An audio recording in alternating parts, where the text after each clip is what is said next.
Hello everyone, मैं doctor Harish शाही एक बार फिर लेके आया हूँ अपना नेशनल इनकम का पार्ट 3। सो गाइज, हमारा नेशनल इनकम चल रहा था। हमने आपको डिफरेंट टर्मिनोलॉजी बताई थी, जैसे हमने डोमेस्टिक बताया था, टेरिटरी, फिर हमने आपको नॉर्मल रेजिडेंट बताया था, फिर हमने आपको डिफरेंट टाइप्स ऑफ गुड्स बताए थे। सो आई होप वो क्लियर है और उसके लिए आप हमारी प्रीवियस वीडियोज़ देख सकते हैं। अब आते हैं हम लोग इन्वेस्टमेंट एंड डेप्रिसिएशन पे। सो बेसिकली इन्वेस्टमेंट या डेप्रिसिएशन है क्या, वो चीज़ हमको समझना पड़ेगा। इन्वेस्टमेंट का मतलब क्या होता है कि जब कैपिटल स्टॉक में फॉर्मेशन होती है, ठीक है, यानी कि जो कैपिटल फॉर्मेशन होएगी उसी को तो अपन इन्वेस्टमेंट कहेंगे। जैसे अगर मेरे पास 1 लाख रुपये था, एक से मैंने 1.5 लाख बना दिया, तो वो जो 1 लाख है इनिशियली, वो मेरा कैपिटल फॉर्मेशन है। So investment is termed as capital formation, जहाँ से आपने कैपिटल को फॉर्म करा है, ठीक है। इन्वेस्टमेंट मीन्स, इन्वेस्टमेंट का असली मतलब क्या है कि capital is addition to capital stock of an economy, यानी कि एक फर्म के कैपिटल स्टॉक में कितना एडिशन हुआ है। 1 लाख का फर्नीचर था बिजनेस स्टार्टिंग के टाइम पर, ईयर एंड हुआ, फर्नीचर की वैल्यू 2,50,000 है। सो एडिशन कितना हुआ पता है? 1,50,000 का। तो ये ध्यान रखना। इन्वेस्टमेंट, बिल्डिंग एड ऑन होती है, मशीनरी एड ऑन होती है, अकाउंटिंग टर्म की बात करें तो फिक्स एसेट्स हैं, ठीक है। एडिशन टू इन्वेंट्रीज, इन्वेंट्रीज के अलावा it can be looked up into 2 forms. अब इन्वेस्टमेंट की अगर बात करें तो हमारे पास 2 फॉर्म में आएगा, या तो ग्रॉस इन्वेस्टमेंट आएगा और या फिर नेट इन्वेस्टमेंट आएगा। अब ग्रॉस इन्वेस्टमेंट क्या होता है? सिंपल सी बात है भाई, total additional to the stock of capital before making the allowance of depreciation, यानी डेप्रिसिएशन को चार्ज करे बिना जितना भी कैपिटल स्टॉक में फॉर्मेशन हुआ है वो सारा का सारा हमारा ग्रॉस है। It include the amount of depreciation, हाँ ये डेप्रिसिएशन इंक्लूडेड होता है। सो नेट के लिए अगर अपन को चाहिए तो नेट इन्वेस्टमेंट का मतलब है ग्रॉस इन्वेस्टमेंट में से जब अपन डेप्रिसिएशन को माइनस कर देते हैं, यानी कि it is the actual addition to the capital stock of the economy which is derived by deducting the depreciation from the gross investment, ठीक है। तो आप ऐसे भी कर सकते हैं, ग्रॉस इन्वेस्टमेंट माइनस डेप्रिसिएशन, ठीक है। तो आ जाएगा हमारे पास net investment, gross minus depreciation is equal to net, ये आ जाएगा, ठीक है। अब आगे चलते हैं हम। ये इसका फॉर्मूला भी इन्होंने रेडी कर दिया है। फॉर्मूला इसलिए रेडी करा है कि भाई हमको आगे चल के बहुत काम आने वाला है। ग्रॉस माइनस डेप्रिसिएशन जब भी करेंगे हमेशा नेट आता है, चाहे वो किसी भी फॉर्म में हो। जैसे ग्रॉस यानी कि GDP minus depreciation is equal to NDP, ऐसा भी कर सकते हैं। GDP minus depreciation is equal to NDP because gross domestic product minus depreciation is equal to net domestic product, ठीक है। तो ये आपको ध्यान रखना है। अब ये वाइस वर्सा कैसे भी पूछ सकता है भाई, सीधी सी बात है, gross minus depreciation is equal to net होता है, ठीक है। So net plus depreciation is equal to gross भी हो सकता है, ठीक है भाई। ग्रॉस में से डेप्रिसिएशन लेस करे तो नेट आएगा, तो नेट में डेप्रिसिएशन ऐड कर देंगे तो ग्रॉस आ जाएगा कि नहीं, ठीक है। और हम ऐसा भी कह सकते हैं कि भाई gross minus net is equal to depreciation. Check कर लो, ये तीनों फॉर्मूला जो बने हैं हमारे इसी की फॉर्म पर बने। एक बेसिक सा फंडा हमें क्लियर होना चाहिए मैथ्स के अंदर कि ग्रॉस में से डेप्रिसिएशन जब लेस होगा तो नेट वैल्यू आएगी, तो आप किसी में भी फॉर्म कर सकते हैं, और अकाउंटिंग फॉर्म में भी यही होता है, ठीक है। Gross value minus depreciation is equal to net value. फिर आते हैं डेप्रिसिएशन की ओर कि डेप्रिसिएशन बेसिकली है क्या। डेप्रिसिएशन इज लॉस, एक तरह से लॉस है जिसको एक्चुअल बुक्स में दिखाया जाता है, ठीक है, एक्चुअल में नहीं। इट रेफर्स टू लॉस और fall in fix assets value. भाई मैंने एक कार ली 10 लाख की, मैं चला रहा हूँ, जब तक चला रहा हूँ तो 10 लाख की, जब मैं उसको बेचने निकला तो वो 6 लाख की बिकी। तो 10 लाख का जब मैंने परचेज करा था और बेचते टाइम 6 लाख हुआ, तो 4 लाख क्या हुआ? 4 लाख भाई उसको मैंने डेप्रिसिएशन लग गया। अब डेप्रिसिएशन क्या होता है कि जब अपन किसी भी एसेट को लॉन्ग टर्म बेसिस पर यूज़ करते हैं ना, तो कहीं ना कहीं उसका एक एक्सपेंडिचर है, उस एसेट्स का चार्ज है यूज़ करने का लॉन्ग टर्म, तो ये चीज़ आपको ध्यान रखेंगे। So fall in value of fix assets, car का एग्जाम्पल बेस्ट है, due to normal wear and tear, ठीक है, पैसेज ऑफ टाइम और expected obsolescence. It is also difference between gross and net, तो मैंने बता ही दिया। It is known as consumption of fix assets. Fix assets बोले तो कार, और कंजप्शन मतलब उसको यूज़, किसी भी चीज़ को यूज़ करने का जो चार्जेस है उसको अपन डेप्रिसिएशन कहते हैं। इसको अपन रिप्लेसमेंट कॉस्ट भी कहते हैं और कंजप्शन अलाउंस भी कहते हैं, ठीक है। तो आई होप ये डेप्रिसिएशन वर्ड आपका क्लियर है। थर्ड जो सबसे काम की चीज़ आती है इस टर्मिनोलॉजी के अंदर है, ठीक है। बेसिकली नेशनल इनकम के अंदर 3 बेसिक फार्मूला होते हैं जो हमेशा काम आते हैं, अभी हम बताएंगे भी, लेकिन ये सेकंड उसमें से एक है काम का। It is the difference between indirect tax and subsidies. Indirect tax और सब्सिडीज़ को हम क्या कहते हैं, नेट इनडायरेक्ट टैक्स। भाई गवर्नमेंट ने, अगर हमने गवर्नमेंट को 50 लाख का इनडायरेक्ट टैक्स दिया और 10 लाख की गवर्नमेंट ने सब्सिडीज, तो नेट इनडायरेक्ट टैक्स कितना पे करा हमने, 40 का ना। सो इनडायरेक्ट टैक्स, ठीक है, क्या होता है यहाँ से चेक करो। Indirect tax, it refers to those taxes which are imposed by the government on the production and sale of goods and services, यानी कि गवर्नमेंट लगा रही है हमारे ऊपर, ठीक है। ये मार्केट प्राइस और फैक्टर कॉस्ट के डिफरेंस को भी बताते हैं, आगे हम बताएंगे। It is known as indirect because it is paid by the customer and deposited by the seller और सप्लायर। टैक्स है, सप्लायर पे कर रहा है, लेकिन एक्चुअल पेमेंट तो कस्टमर दे रहा है, ठीक है। Like GST, best example indirect tax का।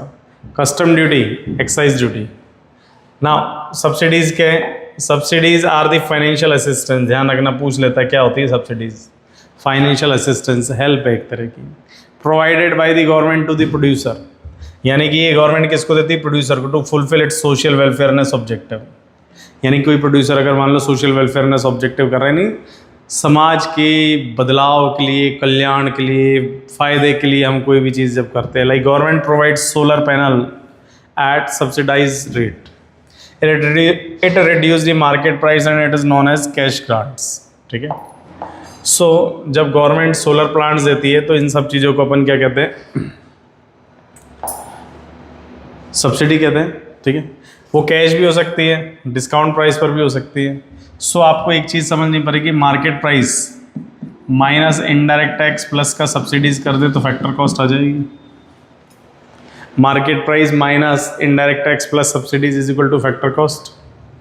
अब ऐसा भी हो सकता है market price minus NIT is equal to factor cost. Market price में से अगर नेट इनडायरेक्ट टैक्स को घटा दे तो फैक्टर कॉस्ट आएगा।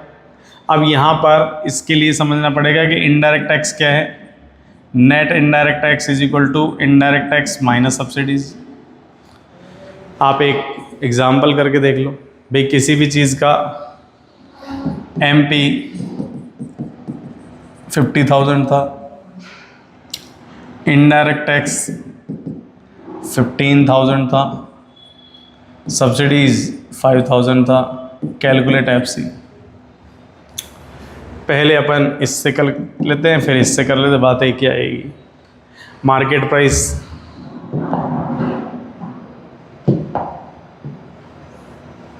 $50,000 माइनस 15,000 प्लस का 5,000 इज इक्वल टू 40।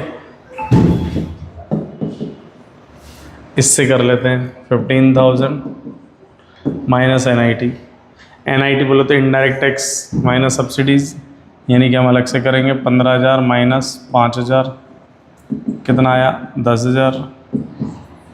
तो ये 10,000 डायरेक्ट माइनस करा 40,000। देखो दोनों से सेम फॉर्मूला है कि नहीं। सो आपको ये ध्यान रखना है, ठीक है, दोनों बार फॉर्मूला एक ही बात होती है, कोई फ़र्क नहीं पड़ता है। आई होप समझ आ रहा होगा, नहीं भी आया तो आप अपने कमेंट करके वीडियो में बता सकते हैं कि भाई कहाँ पे कोई इश्यू तो हम आपको बता देंगे, ठीक है। सो कैश ग्रांट और इकोनॉमिक असिस्टेंस और ट्रांसफर में does not contribute to any value addition, यानी कि जो अपन सब्सिडी देते हैं उसमें कोई वैल्यू एडिशन नहीं होता। It does not contribute to current flow of goods and services, कोई भी फ्लो ऑफ गुड्स सर्विसेज नहीं होता। ये देखो लिखा भी हो, if the cost of AC is 50, government applies 10% GST, then the new price of AC will be 55,000, and if the government give 5% subsidies to the product, then the price fall 52,250. Use of NIT to calculate the factor cost and market price. तो यानी कि factor cost और market price दोनों क्या क्या होती है ये बेटर हमको समझा रखा है.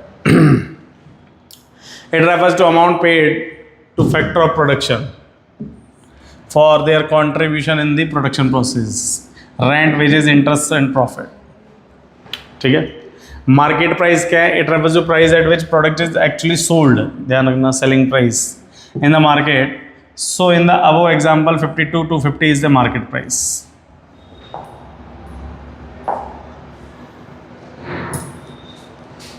चेक कर लो मार्केट प्राइस, ये हम पहले कर चुके हैं, minus indirect tax plus subsidies, यही होता है factor cost. Market price minus NIT is equal to factor cost, हम बता ही चुके. वाइस वर्सा कर लो, market price is equal to factor cost plus IT minus S. कैसे भी कर लो आप, इसको हर एक एंगल पर सेम ही लेके आएंगे, इसमें कोई किंतु परंतु नहीं आएगा. थर्ड चीज जो सबसे काम की है NFI है. ठीक है. NFI का मतलब क्या होता है? Net factor income from abroad, यानी कि हमने फॉरेन से कितना पैसा लिया. It refers to difference between factor income received from the abroad and factor income paid to the abroad, यानी कि आपको फॉरेन से कितना मिला और कितना एक्चुअली आपने दिया. It is the difference between factor income earn from the abroad by a normal resident of the country and factor income paid to abroad to the normal resident. Being an economy, एक country की बात करें कि आपके पास foreign से अगर मान लो 60 CR आया और आपने 20 CR का पे भी कर दिया, तो नेट एक्चुअली आपके पास 40 CR है. ये क्या है आपका? NFI. क्यों? Net factor income from abroad. अब इनकम फ्रॉम अब्रॉड और पेड टू अब्रॉड, यानी income from abroad minus paid to abroad अगर अपन करेंगे तो NFI आ जाएगा. सो NFI का मेन मतलब क्या होता है? किसी भी कंट्री की डोमेस्टिक इनकम, सपोज करो हम यहाँ पर एक एग्जांपल ले लेते हैं. डोमेस्टिक इनकम 100 CR है और पेड टू अब्रॉड 10 CR है, received from abroad 30 CR है. अब हमको नेशन की इनकम चाहिए. ठीक है. सो ध्यान रखना, domestic plus NFIA is equal to national होता है. अब डोमेस्टिक कितना है? 100. NFIA 30 माइनस 20 यानी कि 30 माइनस 10 20, यानी कि 120 आ गया. अब NFIA हमने कैसे निकाला? Received from abroad minus paid to abroad, net आ गया.